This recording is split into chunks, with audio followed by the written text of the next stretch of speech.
Welcome on back, everyone. This week I ran into some headlines about Taiwan, and it took me back to high school and doing Model United Nations, and one of my academic advisors would use clips from the West Wing to introduce us to international topics. And I am a huge fan of the West Wing, total nerd and nut for that show, just because it really helped me start to grasp international politics and relations and things like that, and how the government works. So I want to share some of what I have learned and understand about the background with Taiwan and how that applies to what's going on right now with you all. And honestly, it kind of feels a little Twilight Zone-y in some ways. So yeah, we're going to dig into that. I am your host, Sam Wolf, and you are listening to Life of a Military Wife.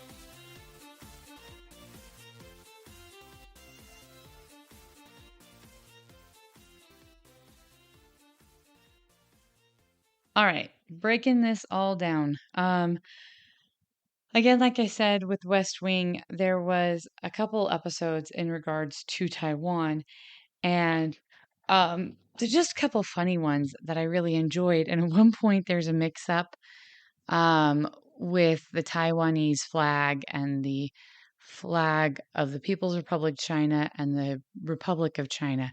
So the Republic of China is Taiwan, the People's Republic of China is mainland China. And they're talking about, okay, how can we fix this, little diplomatic snag that has happened? And NSA advisors like tattoo "There's one China" on our foreheads, which is a kind of a joke, but it was tongue in cheek, but it was really kind of humorous considering the situation. So there's a lot of misconceptions considering our relationship with Taiwan.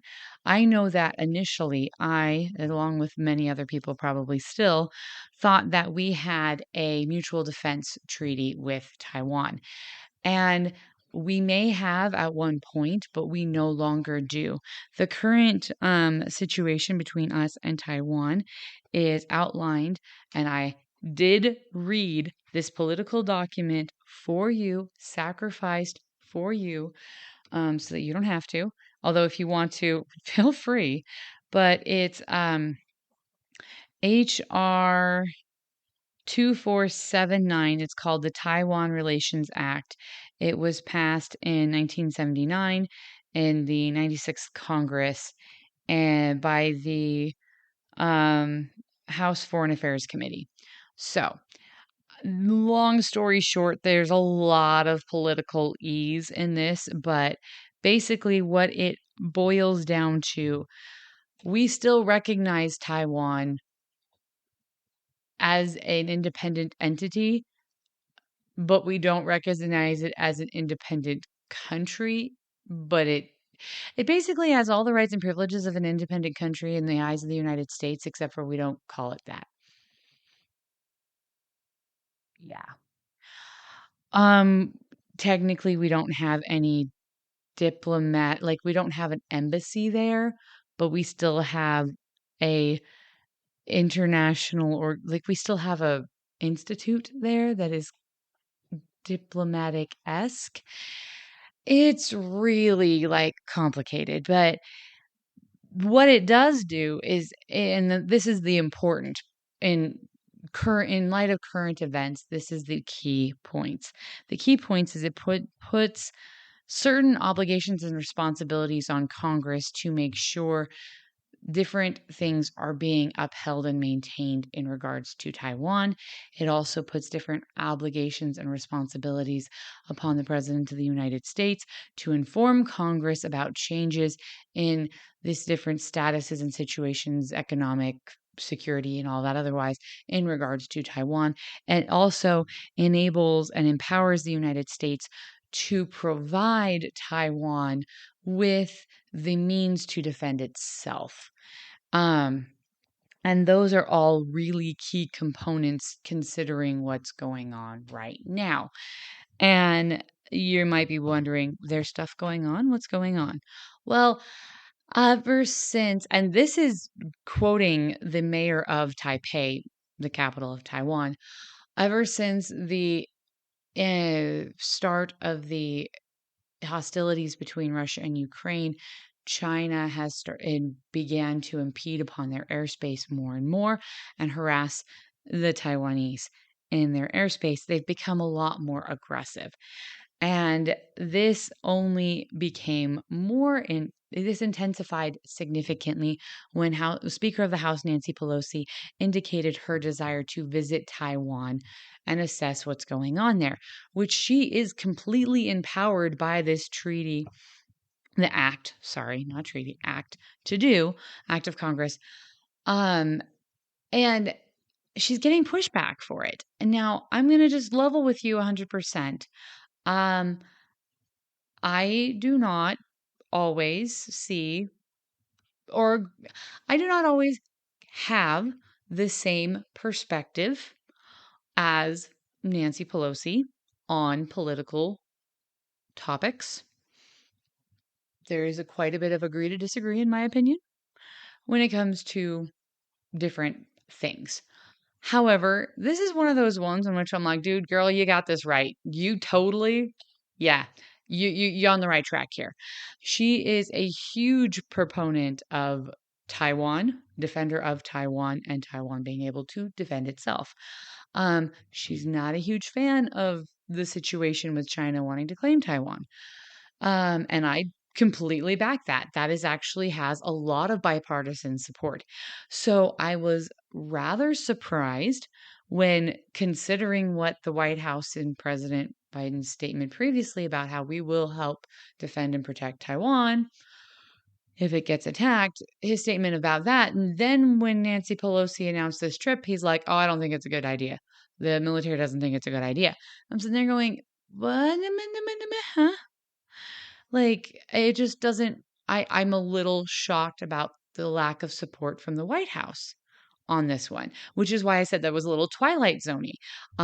Normally, um, usually I don't back Pelosi more than the White House does. The White House and her tend to be lockstep. So it was just a little weird. Um, I really feel like, especially now, since she announced that trip, China has become quite cantankerous.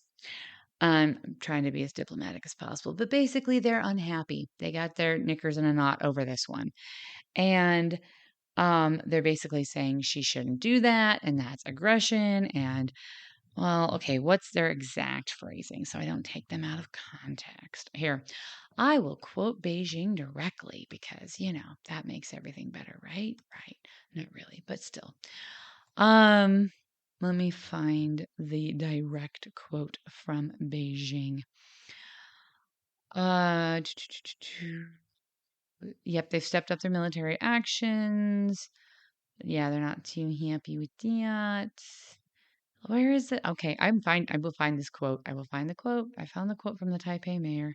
Beijing says that those actions are aimed the actions that they're doing, all of these different fly-ons and wanting a no-fly zone and trying to stop her from coming, are aimed as a deterrent to advocate the island's formal independence and foreign allies, principally the United States, from interfering. Basically, they're like, we have every right to tell you you can't fly here. So they're trying to declare a no-fly zone to make it impossible or illegal for Nancy Pelosi to land. So right now, the trip has not got an exact scheduled date. It's looking at the beginning of August. But U.S. law requires that Washington provide Taiwan with the means to defend itself. And it also does empower her to go and check on the situation. So she's completely within her rights. And that was just shocking to me. So we're gonna break down a few things a little bit more. Um, we we do and have sent them military aid. We do and have established economic and trade relations. We do share technology with Taiwan. Here's the other side of the coin that not everyone is, or maybe not everyone is seeing, maybe not everyone's aware of. Taiwan is the producer of a lot of these microchips. And I don't know how aware you are in the supply chain shortages and backups that we've had. My husband is super into cars and computers. So I am well aware about the computer chip shortage that we are running into. And Taiwan is a major supplier of a lot of the computer chips that we use for cars and computers and all sorts of different forms of technology. And ever since COVID, with the lockdowns that everyone's had to do and all of the disruptions to the supply chain, there has been a shortage in those chips, which has brought the United States, China, and a lot of other countries to realize that they have been highly dependent upon Taiwan, which I don't think is a bad thing. Taiwan has done a really great job. COVID was kind of a fluke. This is the optimist in me, don't feel like we're going to be running into something like that again soon. That said, the United States, as well as other countries, have decided to start building infrastructure so that we are less fully reliant upon another organization or country to provide those chips for us. But it's going to take some time for these facilities to come up to full production and start actually supplying the US market. China is doing the same thing, but they're taking a different tack to it. They're taking a different angle. Instead of building these top of the line facilities, which they don't have complete access to the technology to do so, they are building sub basically a tier below or two level of these facilities. And those facilities will manufacture chips, but not to the same quality or sophistication that Taiwan is currently able to achieve, but they are still useful in cell phones and other devices. So they can still take some pressure off of the market. And the thing is, they kind of have their eye on Taiwan's technology. If they can finally get full economic control over Taiwan, then they have two potential outcomes. I mean, maybe there's more, but there's two basic outcomes. If they are able to get full economic direct control of Taiwan, then they will get the means of those production of those chips, which is a huge economic boon. And they are struggling. COVID has been rough on their economy. And everything they've been struggling. They're economically struggling and they have been for a bit. So getting their hands on that technology and on those facilities would be fantastic. However, it is unlikely that Taiwan is just going to hand over those facilities and say, "Merry Christmas, here. Have our market share and our massive technological superiority and tell us how to live our lives forever." Because that's just not the way things go between those two groups. And because of that, there is a possibility that Taiwan would scramble or compromise those facilities so as to make them unuseful or obsolete, incapable of providing China with an advantage, which would take them out of the market as well. And that would enable China's superior number but inferior quality chips to become a larger component of the market share. There's always economics involved. Everything comes like there's again going back to Terry Pratchett. I really a lot of pop culture references lately. Um, one of the characters is like, "Show me the money. Where's the money?" That's how you understand how everything, like every problem, follow the money and you'll figure out. And honestly, economics is a huge thing. So there is an economic factor at play with this. Um, but that is something we have to take into consideration. Taiwan does produce a lot of these chips. We do genuinely need those computer chips. We are not currently capable of providing those for ourselves. So, yes, we have an economic relationship that is mutually beneficial.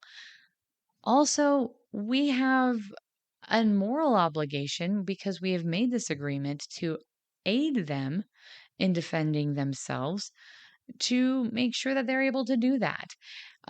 So back to my pop cultural references because I can and I want to. But there's this one episode, it's near the beginning, I think it's like say season 2 or 3 of The West Wing. And there's an issue because the United States wants to sell a bunch of technology, military hardware to Taiwan, and China is threatening war exercises, you know, to, if we do. And the president of the United States orders one of the fleets, US fleets, to the Taiwanese Strait. And his aide is like, but that's putting us in a bad situation. That's putting us in the potential of getting into a war and a shooting war with why would you do that? He's like, why would you put them in the strait? He's like, are they in the strait? See the whole board. Because they were talking in terms of chess in the context of this episode because they're playing a chess game. And he's like, well, you ordered them to the strait. He's like, is that the same? Oh, and he realizes they're not in the strait. They're not in the Strait of Taiwan. And there's a difference between them being there and them being on their way. And I think that's something that the United States needs to we need to show right now. We need a deterrent. Um, there was not, in my opinion, personally, sufficient deterrence to explain to Russia why going into Ukraine was a bad idea. And that has turned into a huge international fiasco. We don't need a repeat of that in the Taiwan Strait. We don't need a repeat of that in Taiwan. And right now, we need some deterrence. And Nancy Pelosi not backing down is a deterrent. Her making sure that we are actually providing them with the resources they need to defend themselves is a deterrent. We need China to know that we are going to keep our end of the bargain, that we are going to support Taiwan. And that's important because right now we need that deterrent. The last thing we need is a land war in Asia, to quote another pop culture reference. So that's basically what's going down in Taiwan right now. Like I said, right now Nancy Pelosi's trip is tentatively scheduled for beginning of August. There's not a lot of specifics in regards to that as of right now. In preparation to that, the Taiwanese government has been running drills, air raid drills, and other drills in case China decides to kind of be a stinker and throw it, well, to be in my own personal perspective, it throw an a diplomatic tantrum. So we'll have to see where everything goes with that. But I just figured this is a situation, this is a topic in which not a lot of people are completely aware of the nuances, economically, diplomatically, uh, and there are some misconceptions. And so it would be advantageous to clear it up. And like I said, this is one of those situations in which I'm like, dude, Nancy Pelosi, you go for it, girl. You go, girl. Go to Taiwan, check on things, show the flag, tell them that we have got their back. I completely support the trip. And that's my personal opinion. I am by no means an expert, but I have studied this topic a little bit for a while. Again, not an expert, but so wanted to share that with you. That's what's going down. Like I said, little deja vu, little bit of surprise is on that one. But overall,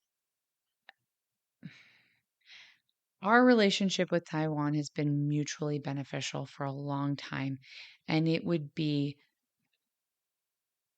a really bad move for the United States to let down another ally. We have, as a